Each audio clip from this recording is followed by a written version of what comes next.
Good morning dear students. मैं doctor Neelam Gupta दो कणों के सम्मुख प्रत्यास्थ टक्कर को डिस्कस करूंगी आज आपके साथ। पिछली क्लास में हमने प्रयोगशाला निर्देश तंत्र में दो कणों की सम्मुख प्रत्यास्थ टक्कर को डिस्कस किया था, जिसमें हमने देखा था कि यदि दो कणों की सम्मुख प्रत्यास्थ टक्कर में अंतिम और प्रारंभिक गतिज ऊर्जाओं का अनुपात निकालते हैं तो उसका अनुपात 1 के बराबर आता है। अर्थात दो कणों की सम्मुख प्रत्यास्थ टक्कर में कणों की गतिज ऊर्जाओं में कोई परिवर्तन नहीं होता है। टक्कर से पूर्व और टक्कर के पश्चात गतिज ऊर्जाएं एक दूसरे के बराबर होती हैं।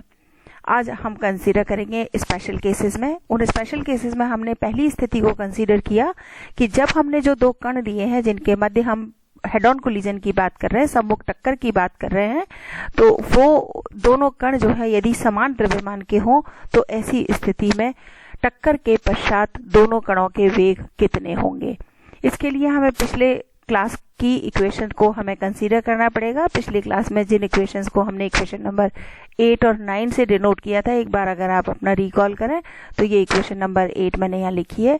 V2 is equal to 2m1 upon m1 plus m2 u1 plus m2 minus m1 upon m1 plus m2 into u2, और V1 is equal to 2m2 upon m1 plus m2 u2 plus m1 minus m2 upon m1 plus m2 into u1। इन दोनों equations में जब हम m1 is equal to m2 रखते हैं, उस special condition में जब दोनों कणों के द्रव्यमान एक दूसरे के बराबर हो, तो हमने पाया कि समीकरण 8 में हमारे पास V2 जो है वो टक्कर के पश्चात द्वितीय कण के वेग को प्रदर्शित करती है।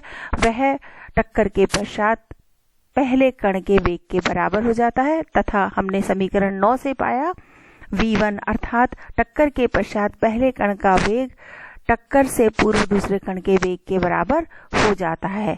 अर्थात यदि दोनों कणों के द्रव्यमान समान हो तो हेड ऑन कोलिजन में टक्कर के पश्चात दोनों कणों के वेग एक दूसरे के साथ बदल जाते हैं। दोनों कणों के वेगों में एक्सचेंज हो जाता है। अर्थात दो कणों के सम्मुख प्रत्यास्थ टक्कर में संवेग विनिमय अधिकतम उस स्थिति में होता है जबकि दोनों कण समान द्रव्यमान के हों। इसका उपयोग हम कहाँ करते हैं? इसका उपयोग हमारा न्यूक्लियर फिजिक्स में होता है। न्यूक्लियर फिजिक्स में जब हम न्यूक्लियर रिएक्टर्स की बात करते हैं, नाभिकीय भट्टियों की बात करते हैं, तो नाभिकीय भट्टी में गतिशील जो न्यूट्रॉन्स हैं उनकी गति को मंदन करने के लिए, उनकी गति को स्लो करने के लिए उनकी टक्कर हम किसी मॉडरेटर के न्यूक्लियस से कराते हैं, जिसकी वजह से न्यूट्रॉन का जब मंदन कम हो जाता है, तब जब अगर मान लो हम यहाँ कंसीडर करें तो इस सिद्धांत के अनुसार हम ये कह सकते हैं कि न्यूट्रॉन का अधिकतम मंदन, न्यूट्रॉन मैक्सिमम कब की स्पीड कम होगी? जब मंदन के नाभिक का द्रव्यमान न्यूट्रॉन के द्रव्यमान के बराबर हो। अर्थात हमें मंदक पदार्थ ऐसा यूज करना है जिसका द्रव्यमान न्यूट्रॉन के द्रव्यमान के बराबर हो। क्योंकि हाइड्रोजन नाभिक हमारे पास, हाइड्रोजन न्यूक्लियस जो है वो इसी श्रेणी में आते हैं, इसलिए न्यूक्लियर रिएक्टर्स में, नाभिकीय भट्टियों में हम मंदक के रूप में हाइड्रोजनीय पदार्थ जैसे हैवी वाटर, पैराफिन इत्यादि का प्रयोग करते हैं। तो जब हम दो कणों के मध्य सम्मुख प्रत्यास्थ टक्कर की बात करते हैं तो इसका महत्वपूर्ण उपयोग हमारा न्यूक्लियर फिजिक्स में देखा जाता है, या न्यूक्लियर फिजिक्स में हम इसका उपयोग करते हैं। अब हमने दूसरी स्थिति कंसीडर करी। दूसरी स्थिति में हमने कहा कि यदि टक्कर से पूर्व दूसरा कण स्थिर अवस्था में हो, अर्थात टक्कर से पूर्व दूसरे कण का वेग हमने लिया था u2, अर्थात यदि u2 इज इक्वल टू 0 है, तो फिर से हमने समीकरण 8 में देखा, समीकरण 8 और 9 में ये वाली टर्म हमारी 0 हो जाएगी, because u2 is equal to 0 because the second particle is at the rest position before collision. Similarly in this equation number 9 this term is equal to 0, तो V2 इज इक्वल टू हमारे पास क्या रहा? 2m upon m1 plus m2 is also equal to 2m, so V2 is equal to u1, और V1 is equal to क्या हुआ हमारे पास? m2 minus m1 होते ही ये 0 हो जाएगा, सो V1 इज इक्वल टू 0। तो हम क्या देख रहे हैं कि जो कण हमारा, जिस कण का वेग हमारे पास दूसरा स्थिति हमने कंसीडर किया, कण का वेग बराबर नहीं है, द्रव्यमान बराबर नहीं है, दूसरा कण यदि स्थिर अवस्था में है, तो वेग V2 हमारे पास क्या आया? 2m1 upon m1 plus m2 into u1, और वेग V1 क्या आया? m1 minus m2 upon m1 plus m2 into u1। अर्थात ऐसी स्थिति में हमारे पास यदि हम देखें कि गतिज ऊर्जा का कितना पार्ट जो है वो एक कण से दूसरे कण पर स्थानांतरित हो जाता है, क्योंकि u2 तो हमारा स्थिर था, लेकिन हमने देखा कि टक्कर के पश्चात दोनों कणों के वेग v1 और v2 हमें मिल रहे हैं इन टर्म्स ऑफ u1 और u2। तो यहाँ हम ये कैलकुलेट करना चाहते हैं कि जब दोनों कणों में टक्कर हुई और दूसरा कण यदि स्थिर अवस्था में है तो टक्कर के पश्चात दोनों कण गतिशील अवस्था में आए तो कितनी ऊर्जा उन कणों में स्थानांतरित हुई। तो हमने इसको कंसीडर किया कि हमारे पास दूसरा कण जो है उसकी गतिज ऊर्जा कितनी होगी 1/2 m2 इंटू v2 स्क्वायर, और पहला कण जो है उसकी गतिज ऊर्जा कितनी है 1/2 m1 v1 स्क्वायर। अगर हम इन दोनों का रेशो निकालें तो क्या हो जाएगा 1/2 m2। v2 का मान हमने समीकरण 10 से यहाँ रख दिया 2m1 u1 upon m1 plus m2 का whole square upon 1/2 m1 u1 square. So this is equal to 4m1 m2 upon m1 plus m2 whole square. और फाइनली अगर हम यहाँ देखें तो ये हमारे पास आ गया 4m2 upon m1 upon 1 plus m2 upon m1 का होल स्क्वायर। अब यदि हम यहाँ पर फिर कंडीशन कंसीडर कर लें कि दोनों कण यदि हमारे बराबर द्रव्यमान के हैं तो उस स्थिति में क्या होगा, हमारे पास समीकरण 10 से मैं देखूं तो यदि हमारे पास दोनों कण बराबर द्रव्यमान के हैं तो v2 is equal to u1 और v1 is equal to because of this m1 minus m2 v1 is equal to 0। तो v1 इज इक्वल टू 0 और v2 is equal to u1, तो गतिज ऊर्जा का जो भी पार्ट हमारा स्थानांतरित होगा वो क्या होगा m2 upon m1 is equal to 1। यहाँ पर भी m2 upon m1 is equal to 1, 1 plus 1 is 2, 2 whole square is 4, so this is also equal to 1। अर्थात इस स्थिति में टक्कर के पश्चात जो पहला कण जिस u1 वेग से गतिशील था टक्कर के पश्चात वह कण रुक जाएगा तथा दूसरा कण जो पहले स्थिर अवस्था में था, टक्कर से पूर्व जो स्थिर अवस्था में था, वह पहले कण के वेग से चलने लगेगा। जब दोनों कणों के द्रव्यमानों का अनुपात इकाई होता है तो दूसरे कण को हम टक्कर के पश्चात कहते हैं संपूर्ण ऊर्जा स्थानांतरित हो जाती है। लेकिन यदि मान लो दोनों कणों के द्रव्यमान एक दूसरे के बराबर नहीं है, या मतलब या तो पहला कण ज्यादा भारी है या दूसरा कण ज्यादा भारी है, तो दोनों ही केसेस में गतिज ऊर्जा का जो अंश है वो 1 से कम होगा। तीसरी स्थिति हमने कंसीडर किया कि यदि हमारे पास दूसरा कण स्थिर अवस्था में है टक्कर से पूर्व, लेकिन दूसरे कण का द्रव्यमान पहले कण के द्रव्यमान की तुलना में बहुत अधिक है, तो उस स्थिति में यदि मैं फिर से समीकरण 10 और 11 को कंसीडर करूं तो हमने कंसीडर किया कि दूसरे कण का द्रव्यमान पहले कण की तुलना में बहुत अधिक है। तो हमारे पास v2 इज इक्वल टू क्या आ गया यहाँ पर, v2 is equal to minus of v2 is equal to 0 of v1 is equal to minus of u1। इसके लिए इसका हम कहाँ उपयोग करेंगे या हम कैसे समझ सकते हैं कि ये चीज कैसे संभव है, कि यदि मान लो हम किसी गेंद को ऊंचाई से पृथ्वी की सतह पर गिराते हैं तो गेंद और पृथ्वी की सतह के बीच में जो टक्कर होती है वो कुछ इसी प्रकार की होती है कि पहले हमारी गेंद जो है वो हमारा u1 वेग से गतिशील थी और पृथ्वी जो है वो स्थिर अवस्था में है। लेकिन यदि दूसरा कण जो है, दूसरा पृथ्वी जो जिसको हमने दूसरा कण कंसीडर किया, चूंकि उसका द्रव्यमान बॉल के द्रव्यमान की तुलना में बहुत अधिक है, तो टक्कर के पश्चात भी v2 स्थिर अवस्था में ही रहेगा और जो गेंद है जिस दिशा में ऊपर से नीचे आ रही थी अब वो रिबाउंस होके वापस ऊपर आती है। तो हम इस चीज को समझ सकते हैं कि उस स्थिति में हमारे पास m2 is very very greater than m1 और u2 इज इक्वल टू 0। तो ये हमारा इस एग्जाम्पल को एग्जैक्टली सेट कर रहा है। चौथी स्थिति हमने कंसीडर किया कि यदि हमारा पहला कण दूसरे कण की तुलना में बहुत अधिक भारी है तथा दूसरा कण टक्कर से पूर्व स्थिर अवस्था में है, तो उस स्थिति में हमारे पास v1 is equal to u1 हो गया और u2 is equal to 2u1 हो गया। ये हमने समीकरण 10 और 11 से ही निकाले हैं। अर्थात जब भी कोई भारी कण किसी हल्के कण को टक्कर मारता है तो भारी कण के वेग में जो अंतर है वो तो नगण्य होता है, क्योंकि उसका जो वेग v1 है वो हम देखें वो u1 के बराबर है, लेकिन हल्का कण जो है भारी कण के वेग के दुगने वेग से गतिशील हो जाता है। तो ये हमारे पास चौथी स्थिति में निकाला। अब हमने ये जो प्रॉब्लम्स कंसीडर करी ये सारी की सारी स्थितियां हमने ली थी प्रयोगशाला तंत्र निर्देश तंत्र में। अब हम कंसीडर करेंगे इसी इवेंट को, इसी कोलिजन को द्रव्यमान केंद्र निर्देश तंत्र में। द्रव्यमान केंद्र निर्देश तंत्र में हमने कंसीडर किया कि हमारे पास जो दो कण हैं m1 और m2, उनके स्थिति सदिश क्रमशः r1 और r2 है। तो इन दोनों कणों से युक्त निकाय का यदि द्रव्यमान केंद्र का स्थिति सदिश हम RCM से व्यक्त करें तो RCM क्या होगा, m1r1 plus m2r2 upon m1 plus m2। उसी द्रव्यमान केंद्र का यदि हम वेग निकालना चाहें तो हम निकाल सकते हैं, that will be equal to m1u1 plus m2u2 upon m1 plus m2। अब हमने निकाला कि द्रव्यमान केंद्र निर्देश तंत्र के सापेक्ष m1 द्रव्यमान वाले कण का टक्कर से पूर्व वेग मान लो हमने कहा u1 dash, and that u1 dash should be equal to u1 minus vcm, क्योंकि हम द्रव्यमान केंद्र के सापेक्ष निकाल रहे हैं। vcm का हमने मान समीकरण 16 से यहां रख दिया।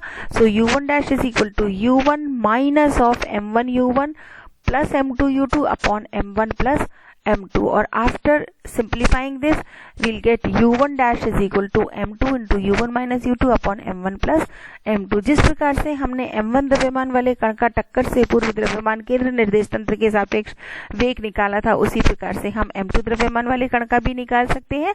That will be equal to u2 dash is equal to u2 minus vcm और u2 dash is equal to u2 minus m1 u1 plus m2 u2 upon m1 plus m2, और v2 is equal to m1 into u2 minus u1 upon m1 plus m2। इस प्रकार द्रव्यमान केंद्र निर्देश तंत्र में बाह्य बल की अनुपस्थिति में यदि हम कंसीडर करें तो टक्कर से पूर्व कुल संवेग हमारे पास, हम समीकरण 17 को भी देखें, समीकरण 17 हमारे पास क्या है, u1 dash is equal to m2 into u1 minus u2 upon m1 plus m2, और u2 dash is equal to क्या है हमारे पास, m1 into u2 minus u1 upon m1 plus m2।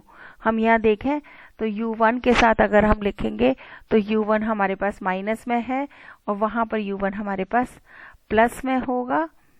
सो m1 u1 डैश प्लस m2 u2 डैश अगर मैं निकालूंगी तो ये हमारे पास 0 होगा इस समीकरण के द्वारा। अगर हम ज्ञात करें, देख लो ऊपर वाले को हमने m1 से मल्टीप्लाई किया 17 को, समीकरण 18 को हमने m2 से मल्टीप्लाई किया, तो m1 m2 upon m1 plus m2 हमने बाहर ले लिया और अंदर हमारे पास u2 एक दूसरे से कट जाएंगे, u1 एक दूसरे से कट जाएंगे। So finally before collision the total momentum of the two particle system is also equal to 0। इससे अगर हम निकालें तो u2 dash is equal to क्या आ गया हमारे पास, m1 upon m2 with negative sign u1 dash.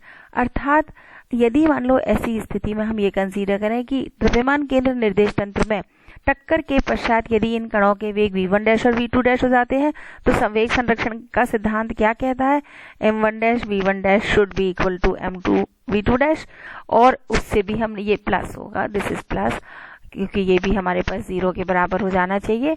So v2 dash is equal to minus of m1 upon m2 into v1 dash. चूंकि हमारे पास टक्कर जो है वो कैसी है, प्रत्यास्थ टक्कर है, इसलिए 1/2 m1 u1 dash square plus 1/2 m2 u2 dash square is equal to 1/2 m1 v1 dash square plus 1/2 m2 v2 dash square. So u2 dash व v2 डैश का जब हम मान रखते हैं तो हमारे पास क्या आ जाता है, m1 u1 dash square plus m1 upon m2 into u1 dash whole square is equal to m1 v1 dash square plus m2 into minus of m1 upon m2 into v1 dash whole square. ये 1 plus m1 upon m2 cancel out हो गया, m1 से m1 भी cancel out हो गया, and finally I will get v1 dash is equal to u1 dash, और the magnitude of v1 dash is equal to magnitude of u1 dash. Similarly, we can also obtain that magnitude of v2 dash is also equal to magnitude of u2 dash. What is this meaning? इसका क्या मायने है? इसका मायने है कि टक्कर के पश्चात द्रव्यमान केंद्र निर्देश तंत्र में कणों के वेग के परिमाण जो है वो अपरिवर्तित रहते हैं, कोई चेंज नहीं होता है। यदि टक्कर एक विमीय टक्कर है तो टक्कर प्रभावी होने से इन वेगों की दिशा प्रारंभिक दिशा के विपरीत होती है। अर्थात v1 dash is equal to minus of u1 dash, this is equal to minus of m2 into u1 minus u2 upon m1 plus m2, और v2 dash is equal to minus of u2 dash, this is equal to minus of m1 into u2 minus u1 upon m1 plus m2। अब हम consider करेंगे दो कणों की सीधी टक्कर, जो टक्कर के पश्चात दोनों कण यदि एक दूसरे के साथ चिपक जाते हैं। ऐसी स्थिति को हमने कंसीडर किया कि यदि टक्कर के पश्चात दोनों कण एक दूसरे के साथ चिपक जाते हैं तो उस स्थिति में हमारे पास टक्कर के पश्चात और टक्कर के पूर्व क्या स्थिति होगी। हमने कंसीडर किया, जस्ट अ मिनट, दो कणों की सीधी टक्कर, जो कि टक्कर के पश्चात यदि कण चिपक जाते हैं। पहला हमने फिर से प्रयोगशाला निर्देश तंत्र में ही कंसीडर किया। वही हमने लिया कि माना दोनों कण जो है उनके द्रव्यमान m1 m2 है, टक्कर से पूर्व उनके वेग u1 और u2 है, टक्कर के पश्चात दोनों कण एक दूसरे के साथ चिपक जाते हैं, अर्थात संयुक्त कण जो है वो v वेग से गति करता है। संवेग संरक्षण के नियम से हम लिख सकते हैं m1 u1 plus m2 u2 is equal to m1 plus m2 into v, और v is equal to m1 u1 plus m2 u2 upon m1 plus m2। विशेष अवस्था में, स्पेशल कंडीशन में, यदि हम ये कंसीडर करें कि suppose the second particle is at the rest position, that means u2 is equal to 0, then m1 u1 is equal to m1 plus m2 into v, और v is equal to m1 u1 upon m1 plus m2। It shows that the v is less than u1, अर्थात संयुक्त निकाय का वेग पहले कण के वेग की तुलना में कम होगा। टक्कर से पूर्व गतिज ऊर्जा कितनी है, 1/2 m1 u1 square.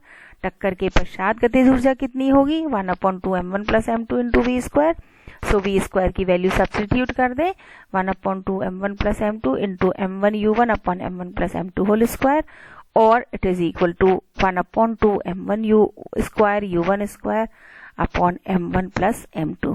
So k2 upon k1 is the kinetic energy after collision upon kinetic energy before collision. So K2 upon K1 is equal to 1/2 m1 u1 square upon m1 plus m2 upon 1/2 m1 u1 square। 1/2 से 1/2 cancel out हो गया, एक m1 से ये एक m1 cancel out हो गया, u1 square से u1 स्क्वायर का कैंसिल आउट हो गया। So finally what I will gate, K2 upon K1 is equal to m1 upon m1 plus m2। Definitely this is less than 1. If it is less than 1, then equation number 4 shows that K2 is less than K1. That means there is a loss of energy in the collision, and definitely this energy appears in the form of other form of energy. So there is a loss of energy. Now we consider the same problem in center of mass frame of reference. अब हम उसी problem को द्रव्यमान केंद्र निर्देश तंत्र में लेते हैं। द्रव्यमान केंद्र का वेग हमारे पास चूंकि दूसरा कण स्थिर अवस्था में है, इसलिए हमने लिया उस विशेष स्थिति के अंतर्गत VCM is equal to m1 u1 upon m1 plus m2। इससे स्पष्ट है कि हमारे पास द्रव्यमान केंद्र निर्देश तंत्र जो है वो VCM वेग से प्रयोगशाला निर्देश तंत्र के सापेक्ष गतिमान है, गतिशील है। अब हमने कंसीडर किया कि द्रव्यमान केंद्र निर्देश तंत्र के सापेक्ष m1 द्रव्यमान वाले कण का वेग कितना होगा, u1 dash is equal to u1 minus VCM, u1 minus m1 u1 upon m1 plus m2। हमने वैल्यू रख दिया और हमको सिंप्लीफाई करने पर मिल गया is equal to m2 u1 upon m1 plus m2। और m2 द्रव्यमान वाले कण का द्रव्यमान केंद्र निर्देश तंत्र के सापेक्ष वेग, क्योंकि u2 0 है, so u2 dash is equal to minus of VCM, that means this is equal to minus of m1 u1 upon m1 plus m2। चूंकि द्रव्यमान केंद्र निर्देश तंत्र में संयुक्त कण का वेग v डैश हो जाता है, तो संवेग संरक्षण का नियम हमारा क्या कहता है, m1 plus m2 into v dash is equal to m1 u1 डैश प्लस m2 u2 डैश।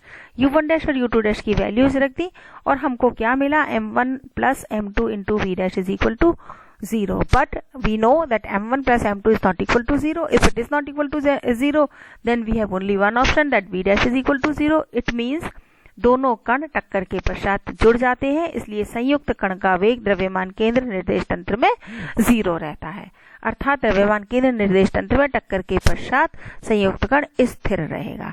क्योंकि द्रव्यमान प्रयोगशाला तंत्र में द्रव्यमान केंद्र VCM वेग से गतिशील है, तो ये क्या बताता है कि संयुक्त कण भी प्रयोगशाला तंत्र में VCM वेग से गतिशील प्रेक्षित होगा। अब हम इसके बाद एक और इंसिडेंस को कंसीडर करेंगे।